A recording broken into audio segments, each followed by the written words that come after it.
speakers. Our first speaker this morning is Janet Wootton, who, besides being our executive president, is a retired congregational minister and a former director of studies. And in retirement, she's involved in an anti-racism project with the Council for World Mission, and particularly examining the part played by hymn singing in colonial mission. And she tells me that she has a book on women in the 19th century, which is due out next spring. So that's something to look forward to.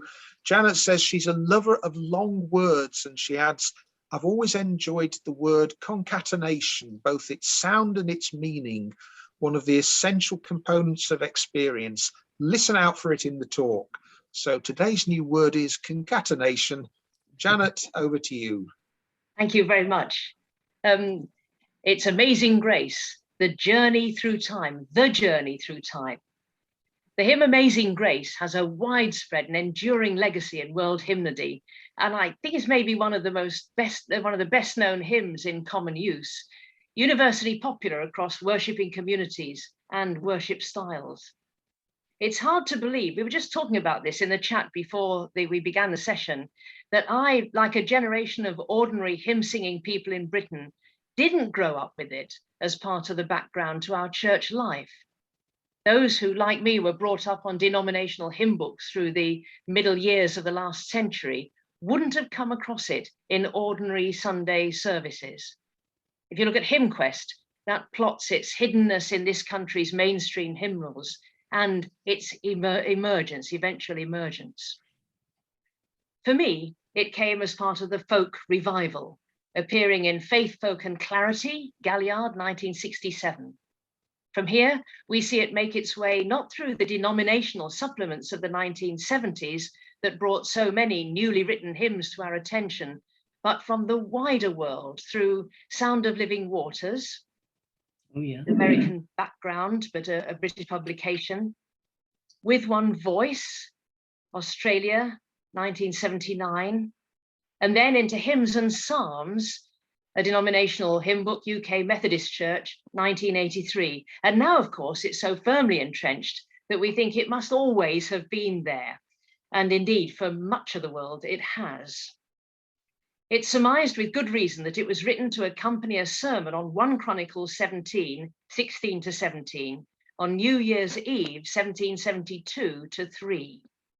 There are clear links between the hymn and Newton's recollection of his conversion experience. And the 1 Chronicles Bible reference, you can see just down on the right-hand side of the screen there, appears at the head of the hymn in Olney Hymns. And it's the text for Newton's New Year sermon, for which the notes still exist. So we're already preparing for the 250th anniversary. We're rather substantially ahead, but it's worth being early to this party because it's going to be a big one. The Cooper and Newton Museum in Olney are already planning a series of events, including a conference from July 2022 to the summer of 2023. Visit their website to find out more. Like the whole world, I took the hymn to heart when I found it, and it quickly became part of the soundtrack of my own life. Newly married, I was living in Harrogate, where we attended a charismatic evangelical Anglican mission. And I worked at Evangelical Press, the publisher of the FIEC, Fellowship of Independent Evangelical Churches in Ripon. This was a time of soul searching for me as I tried to reconcile my liberal upbringing in the middle of the road congregational churches and my very clear call to the congregational ministry with a strong evangelical and Anglican prohibition on women's leadership of any kind. I was also, as it happens, using a Honda 50 bike to make the 12-mile journey between Harrogate and Ripon to work and home again, often in the dark, and using, though I didn't know it at the time, a weak rear light bulb in the front headlight of the bike.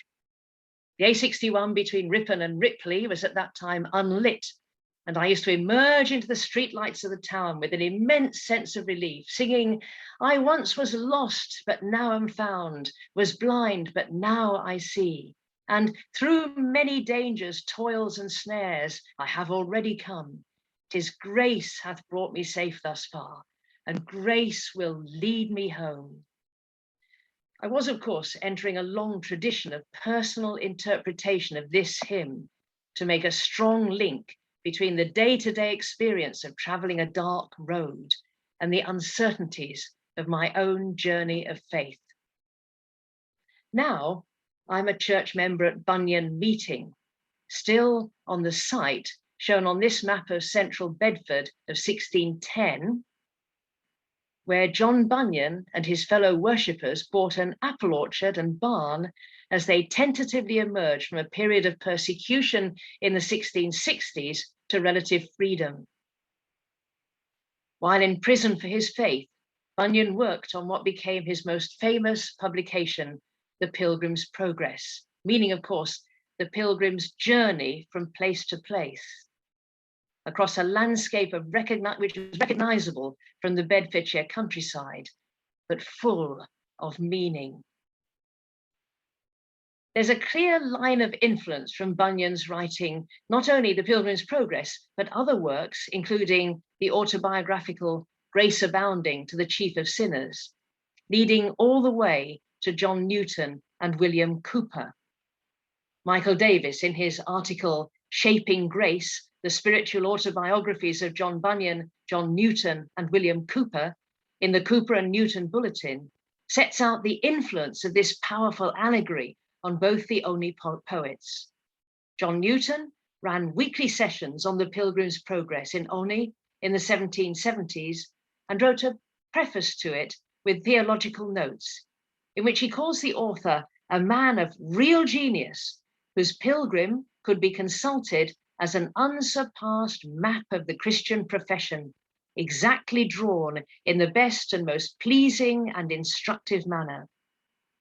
And it was one of the first books that William Cowper owned in childhood, and he recommended its use in shaping young lives.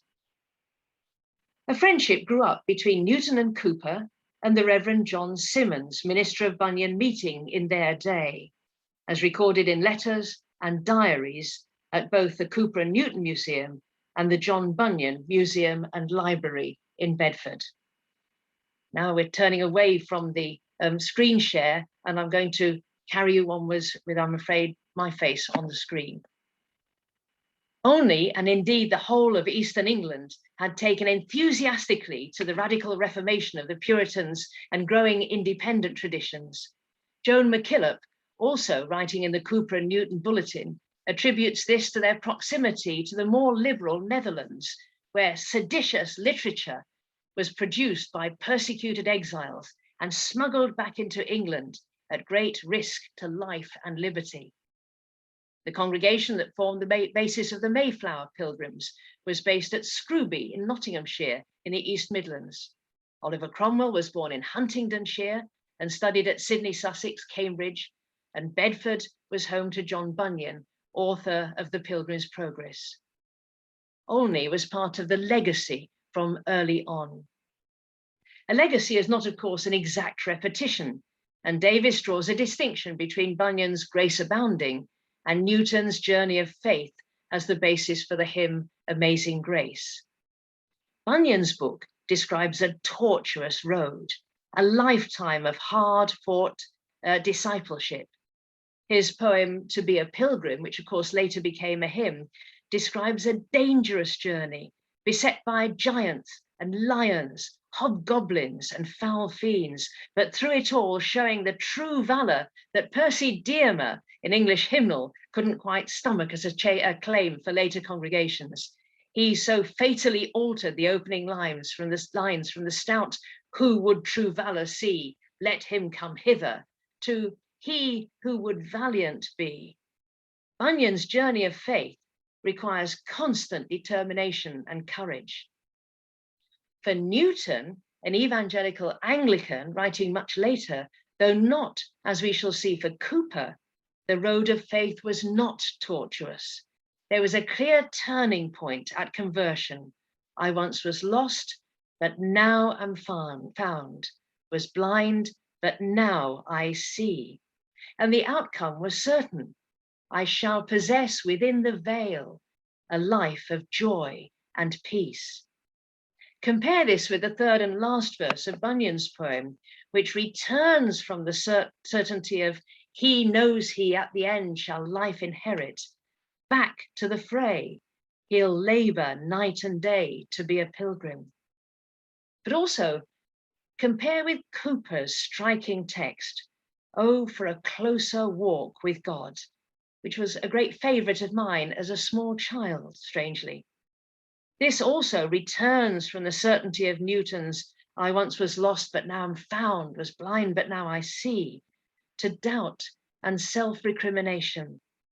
Where is the blessedness I knew when first I saw the Lord? Where is the soul-refreshing view of Jesus and his word? Return, O holy dove, return. Those are Cowper's words and tell of the journey that his own faith took in his own life. But for John Newton, the metaphor of the toils and snares of the journey was grounded in the reality of his former life of a sailor, as an adventurer. This was very much part of the self-image of Britain in the 18th century, the beginning of an age of discovery in an unknown world, except of course to its inhabitants, colonial expansion, trade and commerce, including the vile trade in enslaved people, in which Newton was a deliberate and enthusiastic participant before and even after his conversion. The story of that conversion, though not, I think, so much the pre-conversion life, is well known. He could look back on a life of many dangers, toils, and snares. He was acutely aware of having been led home, both physically and spiritually, through the amazing grace of God's love, and what he described in his preface to the Pilgrim's Progress as the one constant design of God's grace and providence, through which we may see throughout life not just how wonderfully one thing has been connected to another, but how strong, though secret, is the concatenation between the greatest and the smallest events.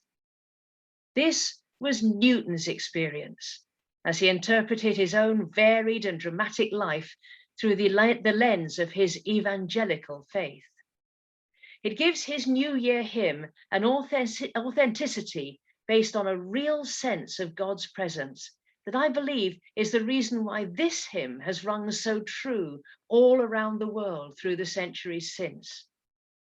The anniversary will give the world a chance to celebrate the many legacies bequeathed by this simple and effective text. The organizers of the anniversary project mention its influence on American identity and Black Christian experience, as well as what they call global afterlives in Africa, Asia, and South America. It's appeared in film and literature, in performances by artists from Aretha Franklin to Barack Obama, and even as a rose. As a member of Bunyan Meeting in Bedford, I'm fascinated by the links with our John and the Puritan era. So I may well put in a proposal for the anniversary conference. How about you? There's plenty of time yet. Thank you.